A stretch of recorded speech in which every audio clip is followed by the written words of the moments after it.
You kids are soft. You lack discipline. We landed on the moon! You didn't earn the knowledge for yourselves, so you don't take any responsibility. It's like we've forgotten who we are. Explorers, pioneers.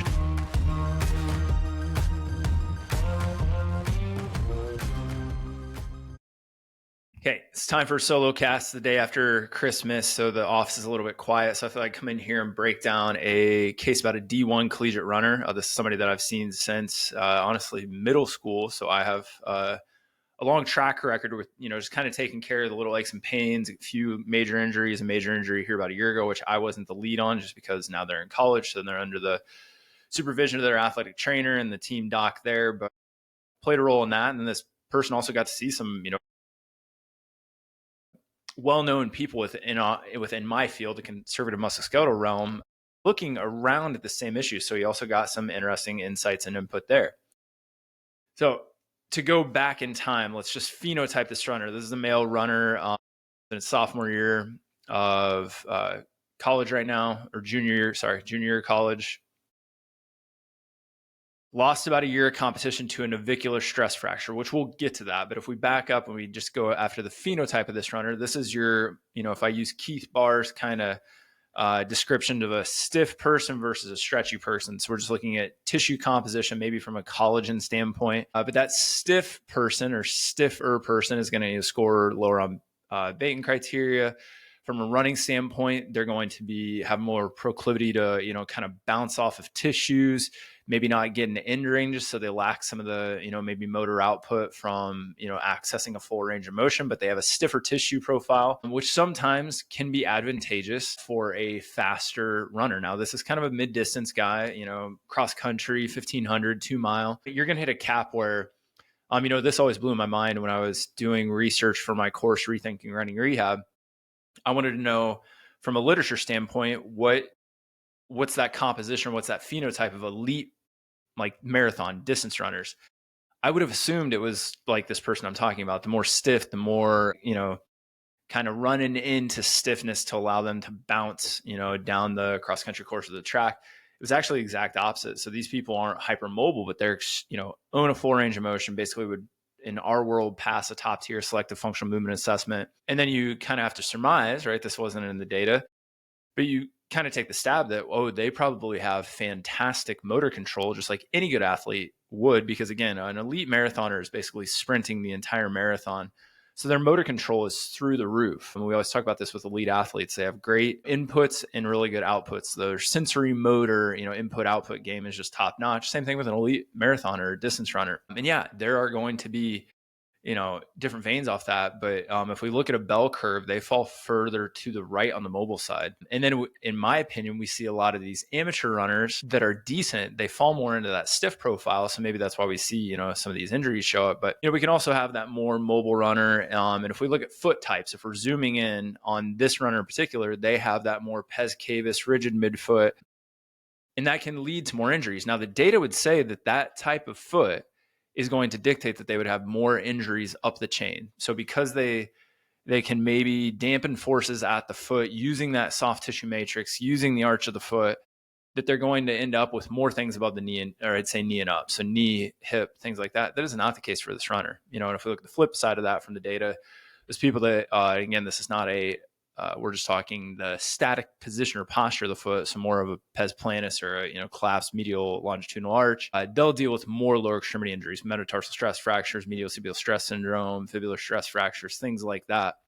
But this is the exact opposite. This runner in particular has dealt with everything more or less up until this last kind of thing that I've been seeing them for below the knee in terms of, so in particular, lateral foot issues, peroneal tendon issues, because they live in this kind of supinated, extremely springy, rigid midfoot, which they've just kind of capitalized on, which I'll talk about why I think that's happened also. Some stress reactions, never a full-blown stress fracture until this navicular stress fracture, which we'll get to that as well. But why I think this foot type didn't follow the literature, nobody follows it to a T of, the expected outcomes. But I think why this happened was this runner is extremely motivated, driven, type A, going to do it on their own. And from a very early age, started stacking on a bunch of volume. there is no better window to gain mitochondrial density and build aerobic capacity from a physiologic adaptability standpoint than kind of in that 13-year-old to 25-year-old range. You're just never going to be able to lay down mitochondria, new mitochondria, but also uptick mitochondrial density and also, vesicular size. Like all these things are just kind of up ramped at this time. And that's why we see so many people. I always bring up Lance Armstrong and again, there's a genetic prowess there of his ability to shuttle lactate and things like that. But you see people at a young age get this aerobic base. Courtney DeWalter was a cross-country skier. Lance Armstrong got on a triathlon. Like all these people had these huge, usually lower impact, massive aerobic base building periods of their life at a fairly early age that then capitalized on these elites on a genetic component for a bigger engine or VO2 max than, a lot of us mere mortals will be running around with. So that being said, I think during that formative time of aerobic base building, this person went gung-ho and already had the phenotype of this stiffer tissue profile. And we know when children or, teens hit these adolescent growth spurts, which that peak height velocity kind of shift, it's kind of a curve where we have this initial bump, it comes back down, peak height velocity goes way up, goes down, then we have one more peak usually later. But that's going to be about 12 to 15 years old, depending on sex. And, we got all these things going on nowadays that shifts that earlier and earlier. But during that time, we see what happens to most children. They lose ranges of motion because bone growth outpaces muscle and for sure tendon, musculotendinous junctions. And as they do that, they lose range of motion. So we're always telling, parents and student athletes, I wrote about this in my book, a lot of good information comes out of the Canadian Center for Sport on this of, tracking growth spurts and making sure that kids, athletes in particular, maintain mobility through this peak height velocity phase. Because if you lose it, it's hard to get back. So we want to maintain it. So going back to this runner, I think they stacked on a ton of miles, didn't do a lot of like mobility maintenance. And this is just as we were kind of getting acquainted. And I barked at him about it, as we went. But, as you start to lose this stuff, it gets hard to get back. And then they built stiffness on stiffness. So their body had to capitalize on what they're already good at to maintain the amount of volume they're doing. But also like this is a high motor output, good athlete as well. So their, ability to push into the ground or create kind of this, a good power output in the ground is capitalized due to the stiffness. So they're using a stiff chassis more or less to like drive, torque into the ground. So we have that component to it. So I follow this athlete through high school. They have a great high school career, help the team, become state champions, gets recruited, goes to the University of Kentucky, is there. And this is right around the height, the end of his high school career was the boom or the initiation of carbon plating in shoes in particular, was supposed to be, or it was aimed at race footwear. We didn't know.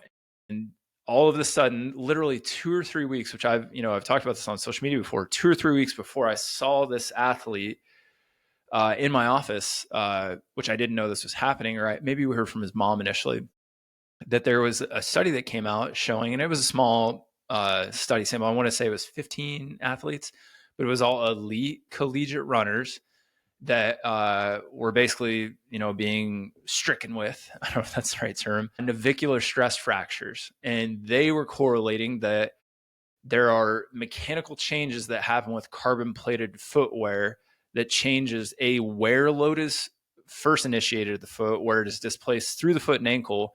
And then there's debate on, the impact forces maybe going up overall with the carbon footwear, which that's a whole nother conversation. Either way, there's been a very good, and again, we're not saying causation, there's been a very strong correlation of wearing carbon plated shoes. And we're not saying just a race. This is where the trend started to come of people training in these things. So this was like, being worn every day or multiple days a week, changing mechanics. And anytime you introduce a new mechanical load, the tissue has to adapt. And in this case, we basically have, the navicular, and I'll probably throw up an image at this point. If we look at the navicular bone, it's more or less, I'm kind of pulling up, you can have accessory naviculars, I guess would be the most common plight around here, which is kind of like it's basically a little shelf on the bone called your sustentaculum tali. In my opinion, that, accessory navicular is becoming a Wolff's Law on demand that we're seeing more of a bony overgrowth on that sustentaculum tali because you're probably using a passive stability process or strategy around the midfoot. So then we see that the posterior tibialis tendon crosses or goes under that, little hook, and then you basically create more bone to lean on it. But in this scenario, we see this rash of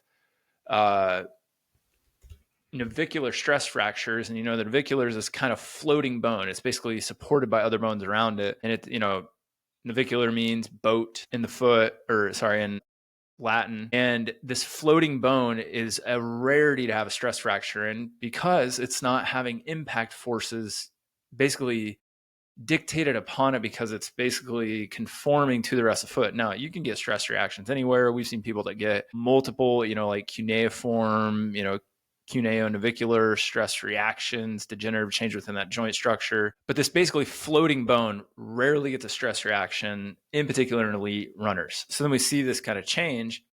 Well, we hear from this runner that, or I think his mom is the one that told us that the surgical intervention for the stress reaction, which it becomes surgical because you can have basically an island of bone, or what's called an osteochondritis dissecans kind of lesion occur, where that island of bone within this floating bone just kind of becomes dead. It's hard to heal. And it's also, it can be a tough diagnosis because of where it's at. MRIs are the best we have for stress fractures. But by the time we catch them, I don't know, it's just a hard diagnosis, I'm being honest. So bone plugs, basically a bone plug of, your own bone that's, usually being harvested from elsewhere in the body, the pelvis or something like that, is being used to drive in to fill the gap of this bone island or the stress reaction, stress fractured area. So this runner had this, surgical intervention over a year ago. Gets told the timeline. I think the initial timeline, I'm not for sure, was 12 weeks to, maybe it was 8 weeks to start loading, which would be typical bone healing timelines. Again, I have another chart in RX3 or Rethinking Running Rehab of the actual full scale healing times for a healthy individual. We're always, thinking 6 to 8 weeks, somebody's out of a cast or a boot with a bone injury. That's not full healing. It's around 24 to 30 weeks is full bone healing to get the full, cortical structure, trabecular structure in place. And if we think of a bone like this, now we have to think, if we're changing and, without getting too lost in the details, because a lot of this is theorized and there's different plates and different shoes and different super foams. And so I'm not going to speak for all the shoes, but the overall theory, if we had to be very simplistic about this, was that with a carbon fiber plate, basically that plate winds up, right? And it just allows us to collect more potential energy, which we can then drive into the ground in terms of kinetic energy without, it's a passive energy source for us, which is largely what your foot and the windlass mechanism of adequate range of motion, right? We talked about this range of motion equation, where if we lack range of motion, we may lack motor output because you're going to be, sparing of the tissues. If I can't control the range of motion, I lack motor output because I just kind of get trapped in these end ranges, like maybe somebody that's a little more on the hypermobile side. But, this Goldilocks zone of good range of motion with good motor output is the key.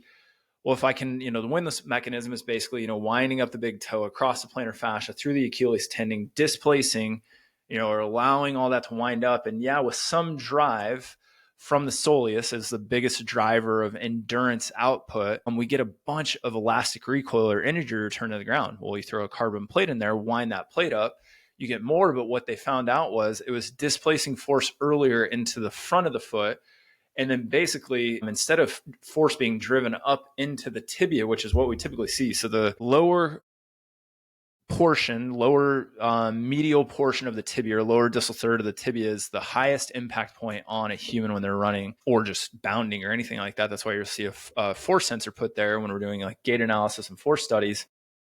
So now we see it's displaced into the foot. So, as the foot hits the ground, and we see a lot of, faster runners or more of a forefoot to midfoot or full foot runner, we see that the force is being driven through the foot instead of up the chain. And it was going into this, kind of floating navicular boat-like bone, no bueno, even though you get more energy return. And, probably an adaptation period where if they, people weren't training in these all the time, which they weren't being coached to do, all these things are at play. Anyways, this runner deals with this, has a surgery, gets cleared to run, gets back into running. Short order, we're talking a month or two into run training, I think 20, 30 mile weeks, they start getting a literal bump on that distal portion of the medial tibia that we're talking about, like a little bony reaction. It's sore. It's not stopping him running, but now there's a little hypervigilance. We talked about this last time he was in the office, a little hypervigilance that's occurred because now they've had all these little injuries in the past, but now they had a big injury that kind of, been a little insidious, hard to pin down.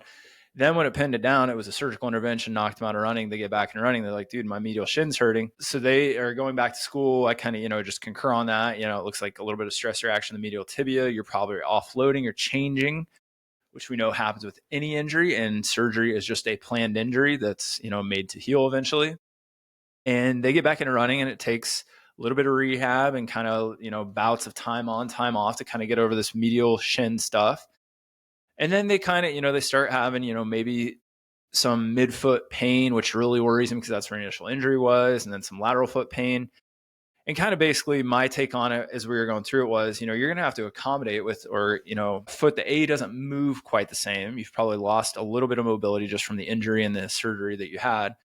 But also you're trying to stack a bunch of miles on again on a compensation. And, this is just part of the game of like, how far can we go before the scales get tipped too far in one way.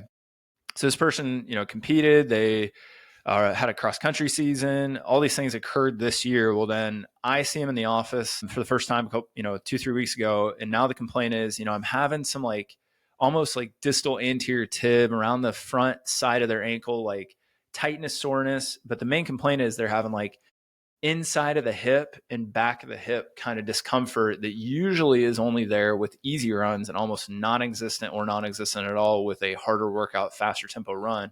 Also dissipates fairly quick. This person had the opportunity to see early with this injury a really good practitioner in Chicago that was well known in the gait world. They also, on this go round, were coming back from a training camp in Big Bear, California. And this person got to see Courtney Conley, who's just like, the OG of foot stuff at this point in the world. And again, I haven't talked to Courtney about this specifically, but I'm assuming we're saying the same thing. But if you feel what's going on in this person's hip, they have a ton of tension in more or less adductor magnus and a giant honking trigger point and the deep posterior rotators of the hips when we're looking at, quadratus and the gemelli group.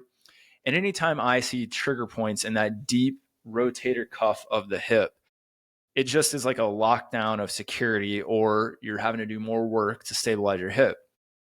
Well, if we think about bipedal stabilization on one leg at a time, there's kind of just this, a gross heuristic, but it makes sense. So if I'm stepping onto my right foot, more or less the lateral posterior portion of my hip, the lateral rotators, the muscles we're talking about, glute med, men, max a little bit, along with the adductor group, and then the opposite side QL are kind of what are stabilizing single leg stance. Obviously, there's a lot more stuff built in there, but we think of these like these deep kind of lines or groups of muscles. So when we see things can change around the foot, we can, almost map predictable compensatory patterns around the hip or up the chain. Well, so now we take somebody that has always more or less lacked calcaneal eversion, right? And the ability to evert your calcaneus means that you're going to be able to max out force displacement, in particular torque, through the first race. So if we kind of hit on the outside of the heel, which they're great at, right? They live in inversion or a supinated position, in particular now, and then cross over, control pronation into that kind of Myers line orientation, displaced force. If you lack calcaneal eversion, you kind of come off it, lacking a little bit of that end range, so you can have more drive out of the calf, more drive out of the hip, whatever. Everybody's got their thing. So this person came in, and the one thing that it did tell me that Dr. Conley told them was that when they did a gait analysis, they kind of had this weird little, basically they were whipping back out into like heavy supination on this right side, more so than the left. One of the weirder things to me with lower extremity injuries is inversion ankle sprains and the secondary compensation to it. What you'll see with an inversion ankle sprain, so everybody's rolled their ankle, you roll it to the outside. Yeah, you can roll it to the inside. Way more common, roll it to the outside. You would think people would want to live where they're kind of walking on the inside of their foot and towards their big toe to get away from this rolling of their ankle again. It's the exact opposite.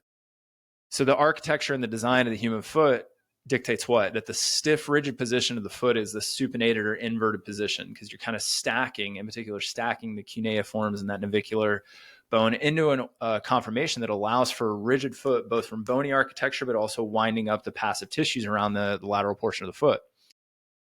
When an ankle sprain occurs, you'll see people live in that position because people come in with, restriction in pronation or eversion through, calcaneal navicular joint, cuneiform navicular, all these kind of different restrictions. But then soft tissue, people are sore up through the proneus or the muscles going up the outside or fibularis group, whatever. I'm old school. For this person, that's what they're complaining of is pain in kind of the anterior tib proneus group. They've always had this rigid foot, which is a little more rigid in eversion, kind of midfoot pronation than the left. And now they're having like lateral and inside of the hip stuff that's worse on easy runs. You'd be like, okay, well, let's break this down. And these are all just trying to create a narrative that makes sense so we can make sure we're working towards an appropriate goal instead of just kind of being like, oh, we're going after your stiff foot and it should work out. Like I like to write a narrative that doesn't just go too crazy into the weeds of like, A plus B plus C plus D plus, it's like A plus B equals C. Does that make sense? Cool. Go with it. If it doesn't change, we'll readdress. In this scenario, if I had a navicular stress fracture, a midfoot injury, and maybe I lacked motor control, which literally we lay this person down the table over a year out from injury, just testing static positions, right? Which you would do with a low-lying orthopedic exam. When we wind them up into a inverted position, they can't resist inversion, not because they have pain, it's just not there. They can't resist eversion. So when we see that, you'd be like, well, muscle testing sucks, applied kinesiology sucks, whatever. Just a protective mechanism of the body is to decrease motor output to basically spare tissues, or, pain itself will decrease motor output. So you just take it like that. You have decreased motor output. Yeah, you could change it by having them, think a positive thought, think about unicorns, rubbing their earlobe. I always tell people if they come back in, second visit, third visit, and it's not like that anymore, that's what matters. Because we don't want just lingering decreased motor output. Just like if, I'm not saying we do this, if you did a single leg glute bridge test and said your glute's weak, if they couldn't do it, whatever that means to you, cool. But if they can't do it, that's still not normal. Okay. That's all we're saying. As we said, there's also joint and tissue restrictions around here, but then we see the hip really bothers them. Their go-to, they're showing me, not me asking them, is a single leg pogo jump on that right side. And when they do it, they basically Trendelenburg. So they lean to the right, jumping on the right leg. And again, if you imagine biomechanically what's going on, the outside of the hip is in a massive concentric load, and it's like the outside or the lateral rotators and posterior hip musculature are creating a sandwich of driving, the femoral head into the acetabulum and then leaning on the adductors. And their biggest complaint is this like inner hip burn, tightness, work, pain, in particular with squats and easy running. So back to why easy running might be bugging it. When they get into these higher speeds, they're saying it's non-existent. What's this person? Tight, springy phenotype. What are they going to do less of? Have to control the motion from pronation to or supination to pronation. They get to bounce off mid-ranges. Their ground contact time is nil. This is a fast runner. They also have much bigger arcs of motion through hip extension. So now he can use the front of his hip to drive, right? Or allow his leg to drive behind him and pull it back into him. So this is where, again, if we took a small tangent on, decreasing impact is the end all be all. No, it's harnessing impact into the ground for upward and forward propulsion. So we kind of demonized upward propulsion in runners for a long time, and then realizing like the average of elite runners in upward travel is around 15 centimeters. That's a huge amount of motion. Well, then we're basically jumping, from limb to limb or leg to leg when we're running. We don't want to, decrease that. We don't want to flatten runners out, which was a coaching cue for a long time. We have a very bouncy runner by nature here. And when they get to bounce, AKA run fast, he does pretty good. When he takes bounce out of it, because you slow things down, you reduce the ability to wind up this tissue or this passive tissue quite so stiff. He has to use a little more motor output, which creates, in my head, more workload around his hip because he's having to basically live, or he doesn't have to. The compensatory mechanism that he's lived with is this like, I'm just going to live in this rigid, supinated foot that seems like a safety mechanism that he has to learn to unlock. Now, I will put this video in the podcast video for you to watch as I'm doing it, but I'm just going to kind of talk through it. So we had him in the PT bay here the other day, and this is our second visit since I've seen him. And we kind of knew like, hey, from an audit standpoint, what do I want to see change? Your foot's got to move a little bit different. It's always been stiff, but I'd like to see a little more, navicular eversion. midfoot open up. We started working on that, and we're using basically the trigger points in his hip and adductor as audits. Those are compensatory mechanisms. They're secondary. They're not primary. Don't treat secondary things. Use them as like, dashboard lights to dictate if we're on the right track or not. So we do a lot of work using his foot to kind of work his hip into submission, using some DNS stuff, lateral lunges, cueing, really cueing the foot position and the stabilizing features of his foot. And we can improve it. He goes out and runs and he's like, it's kind of the same. Comes back in and we throw him into this drill that I'm going to put the video up of, and you're going to see two different sides. So his right side is the injured side. And I just want to say on here, we had permission to show these to everybody. It is a night and day difference. And you can even see, I zoom in on his right hip at one point. He literally does what we said. He leans on his hip, which is this extremely common compensation pattern across a lot of athletes. So if we look at MLB pitchers, you'll see a lot of cam deformities, which could be, early pitching, and again, creating a bony deformation or bony response. Maybe shouldn't call it deformation, just adaptation to the demand. But they'll start leaning on the inside portion of their hip. Any type of rotary athlete, we see it in runners all the time, that they make this like sandwich where they'll just use passive stability. Like, just imagine that we're using the head of the femur as deep into the acetabulum as we could, not necessarily maximizing surface area, which would be called like functional joint centration, not maximizing surface area of the acetabulum, but we're just kind of driving into one portion and make basically a concentric muscular contraction sandwich. And what's his complaint? Pain in the back of his hip, pain in his adductor, and there are palpable trigger points there. And we can change it actively. And then he goes out and runs and it comes back. So we put him in this drill. So you'd be like, why is he leaning on his hip? And then in my opinion, he lacks basically tibiotalar rotation, which plays in the navicular eversion, but not from a passive stable standpoint. This is the shutdown mechanism that he's used to kind of keep himself safe post-injury. Because in my opinion, if you can unlock tibiotalar rotation, which AKA is how you kind of drive torque into the ground. If we look back at Sergei Gregovetsky's, spinal engine theory, that if I can't create that torque through that, that domed joint of the talar joint there, that's a good way to kind of keep yourself safe, but not maximize power output in the ground, decrease speed, displace force elsewhere that has to work. And now that's what we're seeing, in my opinion. So you can see the drastic difference of left versus right. But then you'd say, okay, well, why aren't we working at the ankle?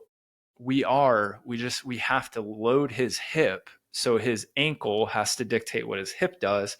So what we had to do was we didn't send him home with this drill. This drill kind of puts him into a stranglehold. It's like putting somebody in a half Nelson and saying, use your arm. It's not going to happen. What we did is we used some wedging to play around with basically like a supination curtsy or a curtsy lunge. We really queued up his footwork, right? His foot stability, kind of creating a tripod active, toes, but really through the ball of the foot, right? So through that first ray, through things like a lateral lunge, split squat, front foot elevated split squat. So we kind of get deep into the hip to work on, those posterior hip musculature and the lateral rotators. Really like the lateral lunge, especially slide plated, because his adductor is just wanting to lock down. So now we get to eccentrically load his adductor while we get to work on foot mechanics. And these, as I explained to him numerous times, these are active mobility drills for basically his talar joint, like his ankle in particular for rotation, which he totally got. And we even threw a little drill, which I can put a video in here of, like, we call them, God, if I could even remember, ankle pendulums. Sorry, I named stuff weird and blanked.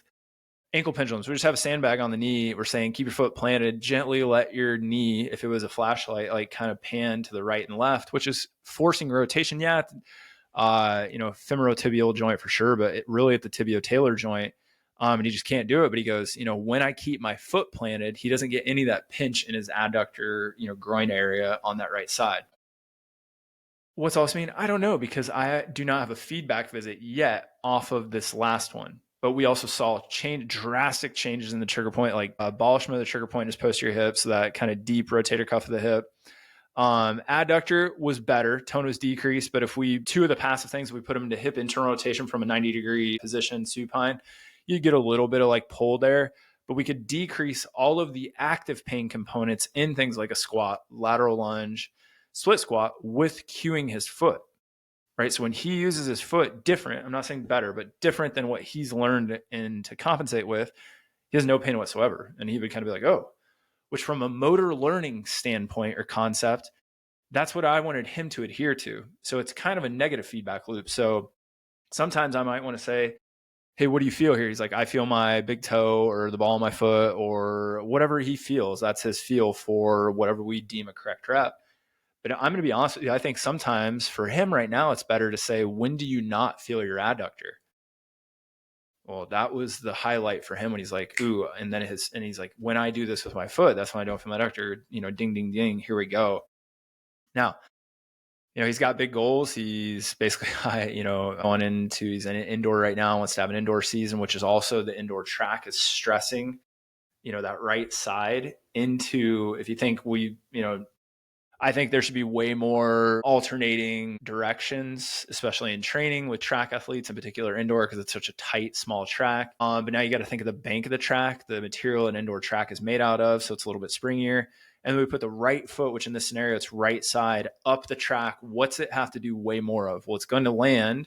And we said we use some wedging. So when we wedge him to the outside, he's like, God, I have no pain. But what's he have to do? He still has to drive back through his first ray. And if that's what he lacks, which in my opinion it is, it's just, I think, giving him a good challenge. And he even said that without me queuing that up first visit. He goes, I think indoor is kind of, made this a little bit worse or stand out a little. It's just a different challenge, right? So again, your adaptation threshold is it usually is what determines injury or not. So we'll see. But he has big goals and definitely big goals for outdoor. And then this is, like I told him, the cool thing is this is kind of no different than what we've ever worked on. You just went back to your strong suit or your play from a compensation or safety standpoint. And it showed up for the first time ever with hip stuff. And like I said, you don't have a hip injury. You don't have a tendinopathy. You're not having, sports hernia, this, pubic ramus, or ischium kind of irritation yet. So, just kind of stay the path, keep working on your foot. And then this could not only, decrease pain, but have some performance outputs. We kind of drive into the ground a little bit harder and more efficiently, which we know so much now about how much more running economy is affecting outputs of even these, mid-distance athletes than, maybe a equal component of aerobic capacity and VO2 max. So it's kind of cool. But I know that was a lot of nerd talk about lower extremity injuries and running, but it's just a very interesting case, especially me being a solo podcast, to kind of just go over with somebody I've seen for almost the entirety of my career right now, which is going on 10 years, and following them through their career. Yeah, it'll be interesting. And I will for sure do a follow-up. I will put some videos in, or you guys will have seen some videos throughout this. But if you have questions, you can always reach out to me, because I know, some people are more interested in this than others. My big thing is, if you're a patient or runner listening to this and you have a question on this stuff, it probably behooves you to just do a consult. And that's not me just trying to sell you on a consult, but trying to answer a high level question for a personal medical question or personal performance question being answered via email is just that's very hard to do, and you're not going to get the value out of it. So my suggestion would be do a consult or go see somebody, like me, or that's just kind of trained and can look at, running and mechanics and gait and tie it all into a good functional approach. So I hope if you're a student, a doc in the profession, that you learn something. If you're a patient or an athlete, same goes for you. And I hope everybody had a good Christmas, and we'll see you in 2025. Thank you for tuning in. Please subscribe via YouTube, Apple Podcasts, or Spotify. If you like the message, please share it. We appreciate it. Thank you.